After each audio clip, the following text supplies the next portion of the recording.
Hello, नमस्कार मंडळी. वजन कमी करायचे, वजन खूप वाढले, पण आतून मोटिवेशनच मिळत नाहीये. कुणी सपोर्टच करत नाहीये किंवा असं काहीतरी ताई व्हिडिओ बनव की वजन कमी करायला सुरुवात झाली पाहिजे. 4 दिवस वजन कमी केलं जाते आणि नंतर सोडलं जाते. लक्षात ठेवा, आज मी तुम्हाला इतकं छान पद्धतीने माझी 30 दिवसांची वेट लॉस जर्नी, ॲक्च्युली मी 6 महिन्यामध्ये 18 किलो वजन कमी केलेलं आहे. मी तुम्हाला एका महिन्याचा मी जे रुटीन फॉलो केलं ते सांगणार आहे. तुम्ही शांत चित्ताने ऐका आणि ते फॉलो करून बघा. आता चान्स आहे तुम्हाला, कारण 10 दिवसांनी पोरांची, 10-12 दिवसांनी मुलांची, 10-15 दिवसांनी मुलांची शाळा सुरू होईल. तुम्हाला आत्ता जरी नाही करणं झालं तरी तुम्ही आत्ता ऐका, व्हिडिओ डाउनलोड करून ठेवा आणि बघा तुमच्या वजनामध्ये एका महिन्यामध्ये किती फरक पडतोय. सगळ्यात जास्त फरक पडतो तो एका महिन्यामध्ये. माझं सुरुवातीच्या महिन्यामध्ये 5 किलो कमी झालेलं आणि नंतरच्या 5 महिन्यामध्ये म्हणजे टोटल 6 महिन्यांमध्ये मी माझं 18 किलो वजन कमी केलं. अजूनही मला वजन कमी करायचं आहे, पण नाईट शिफ्ट, काम ह्या गोष्टींमुळे मला परत तशी जर्नी चालू करणं होत नाहीये. 15 दिवसाचा जॉब राहिलेला आहे, 30 मे. त्याच्यानंतर मी गावाला मस्तपैकी 15 दिवस आईकडं राहून येणार आहे आणि प्रत्येक गोष्ट मी तुमच्याबरोबर शेअर करत राहणार आहे, तिथं जरी असली ना तरी. त्यामुळे तुम्ही अजिबात सुद्धा आजचा व्हिडिओ स्किप करू नका, शेवटपर्यंत ऐका की मी वजन कमी करण्यासाठी काय काय केलं. तुम्हाला जसा त्रास होतो ना तसाच मला पण त्रास व्हायचा. तुम्हाला जसा घरात त्रास होतोय, 4 भिंतींमध्ये राहून त्रास होतोय, तुम्हाला शेजारी पाजारी कार्यक्रमामध्ये गेल्यानंतर, कपडे घातल्यानंतर जो त्रास होतोय तोच मलाही आधी व्हायचा. माझंही वजन खूप वाढलेलं, तर मी तुम्हाला सगळ्या गोष्टी सांगणार आहे. ज्यांनी आपल्या चॅनलला सबस्क्राईब केलं नाही त्यांनी पूर्ण व्हिडिओ बघा आणि व्हिडिओ आवडल्यानंतर नक्की चॅनलला सबस्क्राईब करा आणि कमेंट करा की अशा प्रॉब्लेममधून म्हणजे हे प्रॉब्लेम कोण कोण फेस करते.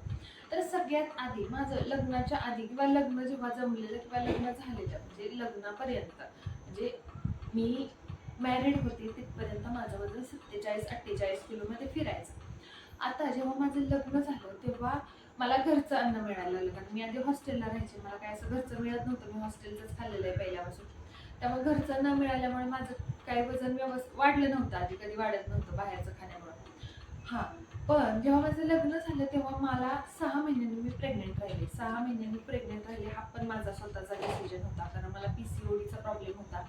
मागच्या जन्माचं पुण्य म्हणावं लागेल किंवा काय म्हणावं लागेल, पण मी 6 महिन्यांनी प्रेग्नेंट राहिले. आता प्रेग्नेंट राहिल्यानंतर माझं वजन सुरुवातीला कमीच होतं, 50-51 किलो वगैरे होतं.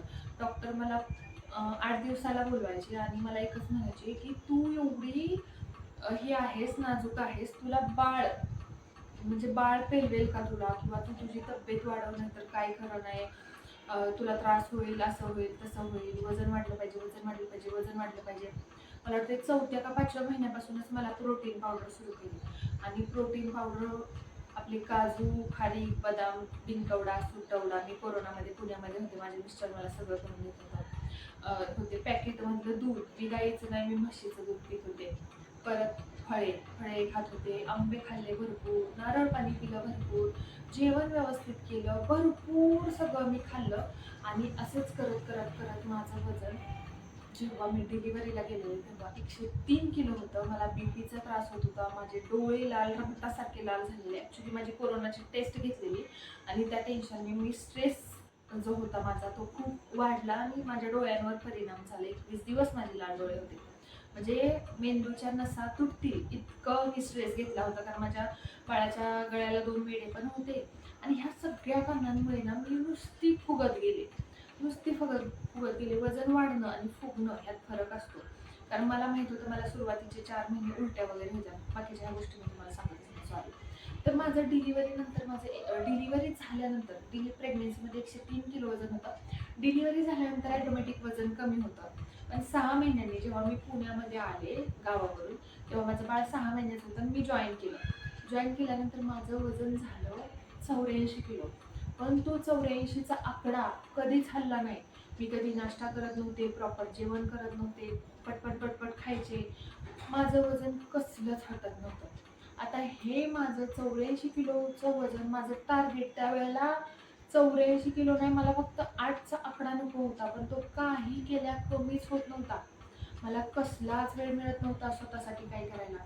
मला एकच गोष्ट सांगायची, तुम्हाला व्यायाम करायला वेळ मिळत नाही, तुम्हाला चालायला वेळ मिळत नाही, तरी पण तुम्ही मी 30 दिवसाचं जसं माझं रुटीन सांगते ते करून बघा. चालण्याने थोडा जास्त परिणाम होतो, मग तरी पण वेळ मिळत नाही तर अर्धा तास चाला आणि हे रुटीन फॉलो करून बघा, नक्की तुम्हाला मदत होईल. आता सगळ्यात महत्त्वाचं माझी मुलगी जेव्हा 3 वर्षाची झाली, स्कूलला 3-3.5 वर्षाची झाल्यानंतर स्कूलला, आणि ॲक्च्युली मी स्कूलला पाठवणार नव्हते तिला, पण काय झालं ती बोलतच नव्हती अजिबात घरामध्ये बसून असल्यामुळे. आता ती स्कूलला गेल्यानंतर मी माझं रुटीन फिक्स केलं, मनाशी ठरवलं नाही मला वजन कमी करायचंच आहे. एका कार्यक्रमामध्ये माझा भयंकर मला अपमान झाल्यासारखं वाटलेलं की माझी तब्येत होती. आता काय करायचं? मग चहा तर मला सुटत नव्हता. मग मी माझं 2-3 दिवस लिहून काढायला सुरुवात केली, की बाबा मी सकाळपासून संध्याकाळपर्यंत काय खाते, कसं खाते, कोणत्या टायमिंगला खाते. तुम्ही सुद्धा हे स्वतःला लिहून काढायला सवय लावा. आणि त्याच्यावर ऑब्झर्व केलं असतं माझ्या लक्षात आलं की मी तर खात तर काहीच नाही. 1-1.5 चपाती मी दुपारी खाते, 1-1.5 चपाती मी संध्याकाळी खाते. नाश्ता तर मी करतच नाही. सकाळी कप चहा, म्हणजे चहा खाली, संध्याकाळी चहा खाली. माझ्या पोटामध्ये अन्न जातंय पण ते व्यवस्थित जातच नाहीये, त्यामुळे मी फुगत चालली आहे. माझ्या शरीराला प्रोटीनच मिळत नाहीये, माझ्या शरीराला पाहिजे ती गोष्ट मिळतच नाहीये. मग मी एक स्वतःचं टाइम टेबल केलं आणि एक रुटीन फॉलो केलं, आणि त्याचमुळे माझं 84 किलोवरून 67 किलोवर वजन आलं. आता मी तुम्हाला अगदी व्यवस्थित सांगते, सकाळपासून संध्याकाळपर्यंत ऐकून घ्या, वेळांसकट सांगते. सकाळी उठल्यानंतर सकाळची सुरुवात मी करायची ती कोमट पाण्याने. कोमट पाणी पिल्यानंतर 10 मिनिटांनी, आता असं टायमिंगचं नाही सांगणार मी तुम्हाला, कुणी 6 वाजता उठतं, कुणी 7 वाजता उठतं. मला 5:30ला उठायला लागायचं त्यावेळेला, कारण माझे तेव्हा 1 वर्ष माझं बाळ लहान असल्यामुळे 1 वर्ष मॉर्निंग शिफ्ट होती, बाकी सगळे वर्ष मी नाईट शिफ्टच केली. सकाळचं उठायचं आणि नाईट असली तरी मी तेच रुटीन फॉलो करायची.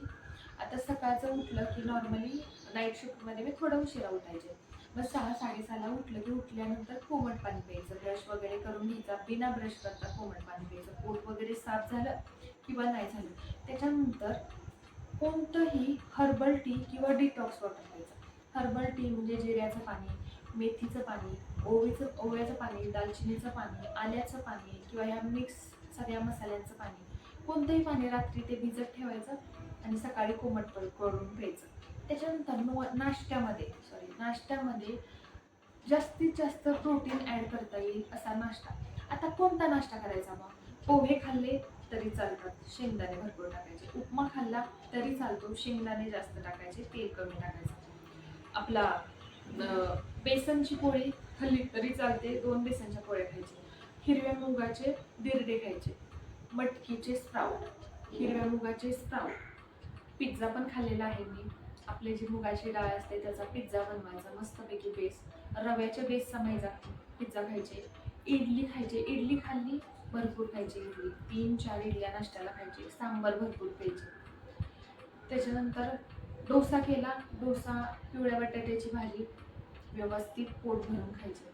कुठलीही गोष्ट, वेगवेगळ्या प्रकारचे सलाद खायचे. सलादमध्ये 50 ग्रॅम प्रोटीन किंवा 50 ग्रॅम पनीर असं मी कधी मोजून घेतलेलं नाही, पण आम्ही जे आमच्या तिघांना नाश्त्यामध्ये बनवायचं ते माझ्या वाट्याला जे काही येईल ते, म्हणजे नॉर्मली 50 रुपयाचं पनीर अर्धा पावशेर येतं. अर्धा पावशेर म्हणजे 125 नाही 100 जास्त येतं, 80 रुपये वगैरे पनीर आहे. आता तुमच्या इकडं कसं आहे ते बघा. पण अर्धा पावशेर वगैरे पनीर आणलं की त्याच्यामध्ये आम्ही तिघं ॲडजस्ट व्हायचं, आणि मी थोडंसं खाते. नाश्त्याचं सांगते मी, जेवणाचं नाही. आता ही गोष्ट आहे. दुसरं म्हणजे मी कॉर्न खायचे, आपले जे कणीस आहे ते खायचे. त्याचा जरी ग्लायसेमिक इंडेक्स असला, पराठे खायचे, कमी तेलाचे पराठे, आपल्या कोबीचा पराठा खाल्लाय, मोमोज सुद्धा केलेले आहेत मी, मोमोज सुद्धा खाल्लेले आहेत, गव्हाच्या पिठाचे मोमोज करून खाल्लेले आहेत, कारण मला खाण्याची फार आवड आहे. आपल्याला खायचं आहे ना, ती फक्त हेल्दी पद्धतीने खायचं, अगदी हेल्दी. आणि काहीच नसेल, नाश्त्यालाच काय नसेल तर तुम्हाला माहिती मी पीनट बटर खाते. आता सगळे हे गोष्टी मी दाखवलेल्या आहेत, मी परत दाखवत बसत नाही. पीनट बटर खायची अगदीच काही नाश्त्याला नसेल तर चपाती बरोबर किंवा ब्रेड बरोबर. आता दुपारचं जेवण आणि सकाळचा नाश्ता याच्यामध्ये कमीत कमी 3 तासाचा गॅप पाहिजे. सपोज मी 9 वाजता नाश्ता करते, 9-9:30ला, तर 12:30 ते 1 मध्ये माझं जेवण झालं पाहिजे. मग जेवणार आहे त्याच्या आधी अर्धा तास ग्रीन टी, ग्रीन टी घ्यायची. मी ग्रीन टी घ्यायची आणि घेते, अजून सुद्धा घेते. ग्रीन टी घ्यायची, पण त्यावेळेचं मी काय सांगते, त्यावेळी एकदम स्ट्रिक्ट फॉलो केलेले, आता एवढं स्ट्रिक्ट मी फॉलो करत नाही. ग्रीन टी घ्यायची मी. ग्रीन टी घेतल्यानंतर, ग्रीन टी मी अजूनही घेते बरं का, ग्रीन टीला खूप फायदा होतो. ग्रीन टी घ्यायची आणि त्याच्यानंतर दुपारचं जेवण. दुपारच्या जेवणामध्ये कंपल्सरी भाकरी अजिबात सुद्धा सोडली नाही. 6 महिने फक्त मंगळवारच्या उपवासाला खाल्ली. 6 महिने. आणि एखादा पाहुणा वगैरे आपल्याकडे आला तर रविवारचं कंटिन्यू भाकरी, हिरवी भाजी. कोणतीही हिरवी भाजी. हिरवी भाजी म्हणजे हिरवीच खावी असं काय नाही. कोणत्याही वेलीच्या भाज्या, हिरव्या भाज्या, कोबी, फ्लॉवर, टोमॅटो, काही. आणि 1 वाटी डाळ. 1 वाटी डाळीच्या वर नाही. 1 वाटी घट्ट डाळ, तुपाची फोडणी मारलेली आणि भरपूर सलाद. भरपूर म्हणजे किती, 1 बाउल भरला पाहिजे. काकडी, गाजर, टोमॅटो आणि आपल्या कांद्याने एवढं मी सलाद खायचे. झालं. त्याच्यानंतर आता आपल्याला 5-5:30 वाजता काहीतरी खायचंय. 5-5:30 वाजता भूक लागो अगर ना लागो, 1 ब्लॅक कॉफी आणि त्याच्याबरोबर हलकंसं स्नॅक. आता हलकंसं स्नॅकमध्ये पिवळे तुम्ही आपल्याकडे गावाकडे बघा ते फुटाणे भाजून देतात. साधे साधे फुटाणे, मसाल्याचे नाही, साधे फुटाणे ते खायचे. आता मी मसाल्याचे पण खाते. साधे फुटाणे. आणि मी काय करते बाळा, हा ठेव, नंतर देते मी तुला चिरून. तर सॉरी, 5-5:30 वाजता काहीतरी हलकं स्नॅक खायचंय बरोबर. त्याच्यामध्ये आपले चिरमुरे, मुरमुरे, लाह्या असतात ना, त्याच्यामध्ये 1 बाउल भरून लाह्या. त्याच्यामध्ये थोडासा फरसाणा, कांदा, टोमॅटो, चिंचेचा कोळ वगैरे टाकून मस्त भेळ करायची. किंवा मखाने कधी कच्चे खायचे नाहीत. कधी कितीही मखाने खायचे नसतात, तर मखाने खाल्लेले सुद्धा शरीराला अति प्रमाणातले मखाने चांगले नसतात. मखाने मस्त 1 वाटी भरून घ्यायचे. मस्त तूप वगैरे काय टाकायची गरज नाही, गरम केलेले भाजले जातात. त्याच्यावर तिखट, मीठ, मसाला टाकायचा. जशी आपण भेळ करतो थोडासा फरसाणा वगैरे टाकायचा, त्यात चव येत नाही. फरसाणा टाकायचा, कांदा, टोमॅटो, तिखट, मीठ टाकायचं मस्त. फुटाणे, वाटाणे, शेंगदाणे मिठाचे नाही खायचे. शेंगदाणे आता मी मिठाचे खाते, पण हा स्ट्रिक्ट एक डाएट म्हणतो ना तसं सांगते. आपले जे भाजलेले शेंगदाणे असतात ना, ते शेंगदाणे खायचे. किंवा शेंगदाणे भिजत ठेवायचे आणि ते खायचे. अजून काय खाऊ शकतो आपण, पीनट बटरचा 1 चमचा किंवा 2-4 बदाम आणि ब्लॅक कॉफी घेतली तरी चालते, अगदीच भूकच नाहीये तर. ओके. आता संध्याकाळचं जेवण. आता मी संध्याकाळचं खूप उशिरा जेवतो आम्ही, कारण माझी शिफ्ट जशी असेल तसं मला जेवायला लागतं. कारण मला परत रात्रीची भूक लागते. रात्रीच्या भुकेमध्ये काहीच खायचं नसतं. आणि मग काय खायचं संध्याकाळी, तर संध्याकाळी ॲटलिस्ट ज्याला जमतंय त्यानं 7च्या जेवण केलं सगळ्यात बेस्ट. पण मला माहिती आहे 90% लेडीज अशा असणार की ज्या फॅमिलीमध्ये राहतात, जे हॉस्टेलला वगैरे राहतात त्यांचं ठीक आहे, पण जे फॅमिलीमध्ये राहतात ना, त्यांना हे जमत नाही असलं सगळं करणं 7च्या आत. पण 9च्या आत जेवायचं. आता संध्याकाळच्या जेवणामध्ये मी माझं सांगते, मला भात फार आवडतो. पण भात आणि चपाती किंवा भात आणि भाकरी एकत्र खायची नसते. आणि मुठभर तांदळाचा भात खावा असं म्हणतात, पण मला नाही वाटत मी कधी मुठभर तांदळाचा भात खाल्ला असेल. मी भरपूर भात खाल्लाय, बाउल भरून. मला भात आवडतो, मी भरपूर भात खाते. असं काही नसतं बाबा भाताने वगैरे वजन वाढतं. खरंच मी भात कधी सोडलेलाच नाही, मला भात तर फार आवडतो. मग भात आता खायचा आहे ना आपल्याला, मग भाताचं काय करायचं सांगते. 1 बाउल भरून भात घ्यायचा आपल्या ताटामध्ये आणि त्याच्याबरोबर प्रोटीनवाली कोणती पण भाजी करायची. कोणत्याही कडधान्याची भाजी करायची, भले डाळ असो आपली किंवा छोले असो. तुमच्याकडे जसं तुमच्या आपापल्या ह्याच्याप्रमाणे आणायचं, तसं ज्याचा त्याचा कोणता प्रॉब्लेम असतो जसं आपल्याला जमेल तसं. पहिली लोक काय पनीर टोफूच आणून खात नव्हती, त्यामुळं आपल्याकडं छोले असतात, आपल्याकडं राजमा असतो, आपल्याकडं मटकी असते, आपल्याकडं डाळी असतात, आपल्याकडं मूग असतात. ह्याची कोणती मस्त ग्रेव्हीची भाजी बनवायची. तुम्हाला आवडते ना तशी भरपूर ग्रेव्हीची भाजी बनवायची. म्हणजे मला ग्रेव्हीच्या भाज्या आवडतात, तर तेल त्याच्यामध्ये टाकायचं. संध्याकाळच्या भाजीमध्ये अगदी थोड्याशा तेलामध्येच भाजी बनवायची. आणि भाजीचं प्रमाण जास्त घ्यायचं आणि भाताचं प्रमाण त्याच्यात कमी टाकायचं. जातो मला तर बाउल भरून भात जायचा. तुम्हाला किती जातो तुम्ही कमेंट करून सांगा. आणि भात लवर कोण आहे ते सुद्धा कमेंट करून सांगा. आणि घास, कोणताही नाश्ता असो, जेवण असो, दुपारचं संध्याकाळचं जेवण, घास बारीक चावून खायचं. पाणी अजिबात सुद्धा प्यायचं नाही. ना जेवताना अजिबात. अगदी घास अडकला, ठसका लागला तर थोडंसं पाणी ठीक आहे. जेवण करण्याच्या आधी अर्धा तास पाणी प्यायचं, जेवण झाल्यानंतर अर्धा तास. आता सगळ्यात गोष्टी कुठं चुकतात ते सांगते. आपण जेवण करतो, थोडंफार चालतो, नाहीतर झोपून जातो. हे नाही करायचं.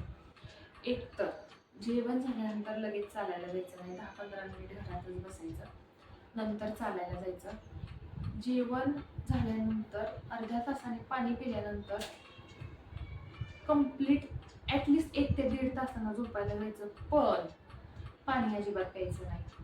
अगदीच तहान लागलेली असेल तर थोडंसं पाणी प्यायचं, कारण की ज्या वेळेला आपण झोपणार आहे आणि आपण सकाळी उठणार आहे, ह्या गॅपमध्ये आपल्याला काहीच खायचं नाहीये आणि काहीच प्यायचं नाही. पाणी प्यायला काय प्रॉब्लेम नसतो, पण पाणी जर भरपूर पिलं ना तर अधूनमधून आपली झोप डिस्टर्ब होते, आपण उठतो आणि उठल्यामुळं प्रॉब्लेम काय होतो, आपली झोप जाते आणि आपली कंटिन्युअसली झोप होत नाही.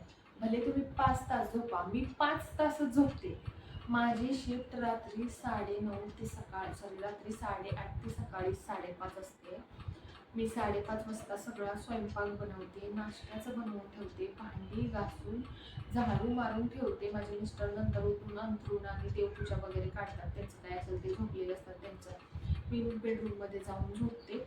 मी माझं किचनचं सगळी कामं आवरते आणि मी झोपते जवळजवळ 8:30 वाजता. 8:30 वाजता झोपते मी आणि 10:30ला तर मी उठते. 10:30ला उठते, परत दिवसभराची कामं करते आणि 2 वाजता झोपते परत आणि 5-5:30ला उठते. मला संध्याकाळचा स्वयंपाक करायचा असतो आणि मला ॲक्च्युली इन्सोम्निया आहे. मला काही केल्यास झोप येत नाही, म्हणजे जास्त झोप येत नाही मला. हा माझा लहानपणापासून माझा प्रॉब्लेम आहे. त्यावेळेला पहिलं माझं वजन वाढत नव्हतं, पण डिलिव्हरी झाल्यापासून ह्याचा मला असं वाटतंय मला तोटा व्हायला लागला. मला स्ट्रेस लेवल माझी खूप वाढली. नाईट शिफ्ट, ऑफिस आणि 4 भिंतींमध्ये घर बांधणं, म्हणजे तेच करायचंय मला घरात बसून. एखाद्या कैद्याला जसं एका रूममध्ये बांधून ठेवतात तसं मला बांधून ठेवल्यासारखं झालंय कोरोनापासून. खरंच त्याच हिशोबानं मी चॅनल काढलेलं आहे. पण तुमच्याशी बोललं की मला सुद्धा बरं वाटतं आणि तुम्हाला मला ऐकायला आवडतं आणि मला तुमच्या कमेंट वाचायला आवडतात. ह्याच्यावरून तर आपलं चॅनल चालू आहे. तुम्हीही एकटे आहात, मीही एकटी आहे. मी इथून बोलते, तुम्ही तिथून ऐकताय, तुम्ही कमेंट करताय. छान, अगदी मस्त छान आपला टाइमपास होतोय घरी बसून बसून. तर रात्रीचा प्रॉपर झोप घ्यायची, पाणी प्यायचं नाही जास्त, म्हणजे छान झोप होते आणि मग बघा किती तुमच्या वजनामध्ये फरक होतोय. महत्त्वाची गोष्ट, एवढ्या दिवसभराच्या काळामध्ये स्वतःसाठी अर्धा तास काढायचा आहे आणि चालायला जायचंय. अर्ध्या तासामध्ये जवळजवळ 4,000 ते 5,000 पावलं होतात. मला वाटते 10 मिनिटाला 1,000 पावलं होतात, 30 मिनिटाला 3 ते 3,500. ॲटलिस्ट 5,000 तरी पावलं चालण्याचा ट्राय करा. ठीक आहे, खूप कमेंट येतात 10,000 शक्यच नाहीये. आणि 10,000 पावले मोजायची कशी, तर स्टेप काउंटर वगैरे ॲप्लिकेशन आहेत. आपलं घड्याळामध्ये पण दिसतं, पण ठीक आहे घड्याळ जाऊ दे. स्टेप काउंटर ॲप्लिकेशन आहे, तिथं तुम्ही जाऊन ते डाउनलोड करून इन्स्टॉल करून बघा, त्याच्यावर दिसतं. पण ट्रॅव्हलिंग वगैरे मध्ये असताना पण ते काउंट करते, त्यामुळे तिथं ते स्टॉप करायचं, परत नव्यानं स्टार्ट करायचं किंवा पॉज करू शकता तुम्ही, जसं असेल तुम्हाला तुमचं रुटीन माहीत असतं तसं. तर हे एवढ्या सगळ्या गोष्टी फॉलो करून तुम्ही बघा 1 महिनाभर. सुरुवातीला वॉटर रिटेन्शनने सुरुवातीला 5 किलो वजन कमी होतं आणि नंतर हळूहळू वजन कमी व्हायला सुरुवात होते. मला मनासारखे कपडे घालता येतात. आता हा जो माझा टॉप आहे ना, हे पहिलं अंग जास्त मोठं दिसू नये म्हणून हे असले टॉप कधी वापरू नका. आता मला सापडला म्हणून मी घातला. ह्यानं वजन जास्त दिसतं. असे टॉप सुद्धा आता कसले कपडे घालायचे कसले नाही माझं पण लक्षात आलेलं आहे. त्याच्यावर आपण नंतर व्हिडिओ बनवूया. पण कोणत्या गोष्टी तुम्हाला समजल्या नाहीत हे कमेंट करून नक्की सांगा. आणि आजचा व्हिडिओ आवडला असेल तर नक्की लाईक करा, कमेंट करा आणि आपल्या चॅनलला सबस्क्राईब करा. Thank you, bye bye.